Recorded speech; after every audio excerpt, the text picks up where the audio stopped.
Well, we knew this was coming. Tyler Robinson's trans partner flees couple's Utah townhouse after Charlie Kirk assassination. This is per the neighbors. St. George, Utah, the transgender live-in boyfriend of Charlie Kirk's alleged assassin appears to have fled their cozy Utah townhouse, leaving mail piling up outside as he faces mounting criticism for not turning the accused killer in after he confessed to the hateful slaying in a string of text messages. Lance Twiggs, 22, who has reportedly been cooperating with authorities since his partner Tyler Robinson, who is also 22, allegedly shot Turning Point USA co-founder dead during a speaking event on September 10th, has disappeared, according to neighbors in St. George, Utah. I just remembered I'm going on a trip with my friends to St. George next month. Next month? No, December. Mail was spotted piling up outside the $1,800 per month townhouse the couple shared as backlash from the public jeopardized his safety. Well, that's the key here. That's what this is really about.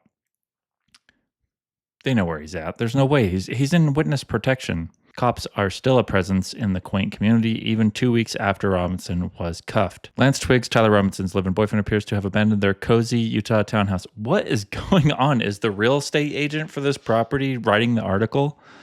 Who cares? Twiggs, a transitioning transgender woman, was described as the black sheep of his Utah family. Okay, so what are the rules here? A transgender woman was described as the black sheep of his Utah family. I would assume if you've started transitioning that you've already taken on your female pronouns, but maybe they left the door open to change their mind. Now, I have heard that there are a lot of members dropping off in the trans community. Hello? That's not funny! Jesse Riley, who lives just a few houses down from the couple, said he hasn't seen any recent signs of life in the apartment. It definitely is a shock it happened here. It's a quiet neighborhood. You know your neighbor on your left or your right, but people are pretty isolated, Riley told the Post. I haven't seen anyone come out.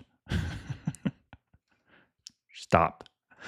There are still all these notes on the door, so it looks like nobody has been in there. Washington County Sheriff Nate Brixby previously said that Twiggs was in a safe space very far away from St. George and needed to lay low for a long time. With witness protection, they're going to provide them with new identities.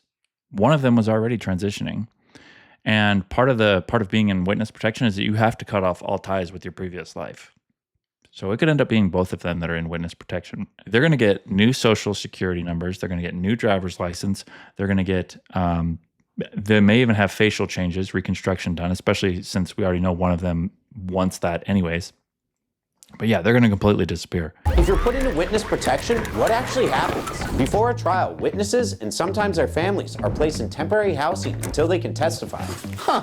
This place isn't too shabby. Witnesses in safe houses are under 24/7 surveillance and are sometimes even restricted from using the internet for safety. No internet? How are little Carlos and I supposed to watch Law by Mike? You'll have to wait until after the trial, where witnesses are given entirely new identities for protection. Awesome! Who am I now? A jet-setting billionaire? A high-powered business mogul? Congrats, John Smith. You're officially an accountant from Idaho. An accountant from Idaho? Come on! At least do when there's some plastic surgery involved. Unfortunately, plastic surgery for witnesses was discontinued in the 90s. Now you only get a new name, passport, and social security number. That's it?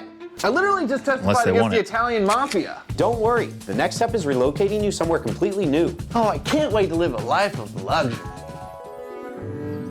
Life of luxury, here I come.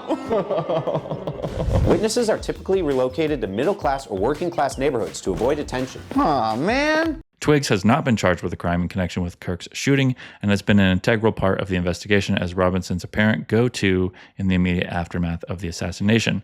Robinson apparently left a note underneath Twiggs' desktop keyboard and instructed him to find it after Kirk was shot. The alleged assassin also texted Twiggs to confess to the murder, with Twiggs responding in apparent disbelief as he tried to rationalize what was quickly unfolding. Twiggs, a transitioning transgender woman, was described as the black sheep of his Utah family, who were unaware of his reported relationship with Robinson. That would be such crazy news. His parents kicked him out in 2018 because his father deemed him problematic and disrespectful, according to a relative. The family member also alleged that Twiggs overindulged in video games and started acting out because of substance abuse. I've had a Proctor kid very similar, very, very similar to what Twiggs has been described as. In fact, when I was first reading about the partner, I had to do a double check on the name because it sounded exactly like one of my prior Proctor kids.